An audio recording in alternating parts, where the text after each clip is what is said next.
Good afternoon. Thank you for coming here. The Secretary General will start with opening remarks, and then, as usual, he will be very happy to take your questions. Secretary General.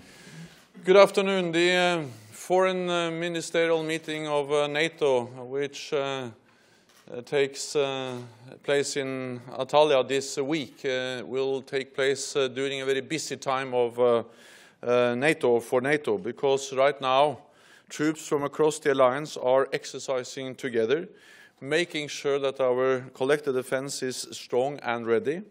In the North Sea, ships and submarines from 10 allied countries are engaged in a large exercise to detect and counter submarines together with our good partner Sweden. In Estonia, over 13,000 troops from 8 NATO countries are taking part in a major land exercise. And over the Baltic states and Poland, fighter jets from 4 other allies have just started a new rotation, providing air policing around the clock. These are just a few examples of how NATO provides deterrence, how we protect our nations against threats from any direction, at sea, on land, and in the air. Our activities are defensive, they are proportionate, and they are transparent. They are also long-term planned. But they are even more relevant in the changed security situation we face today. The security of allies is NATO's core task.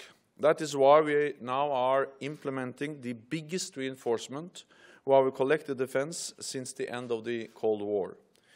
We will keep NATO strong, and we will help keep our neighborhood stable. Because if our neighborhood is stable, we will be more secure.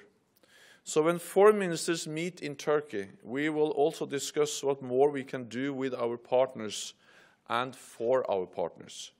Working with partners around the world enables NATO to project stability without projecting forces, and enables our partners to contribute to what we do. This is good for NATO, and it's good for our partners. By working together, we create greater stability and security for us all.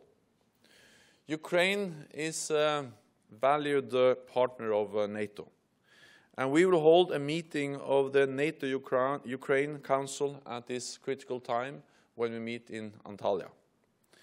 NATO is already working closely with Ukraine. We are supporting defense reforms, helping to set up stronger command, control, and communications, effective cyber defense, and to rehabilitate wounded soldiers. But in eastern Ukraine, we see more loss of life, a rise in ceasefire violations, obstruction of the monitors, and continued Russian support for the separatists. This is a disturbing trend in the wrong direction. The full implementation of the Minsk agreements is the best way forward to a peaceful solution. And Russia has a special responsibility to make this happen. So we will also address the strategic implications of a more assertive Russia.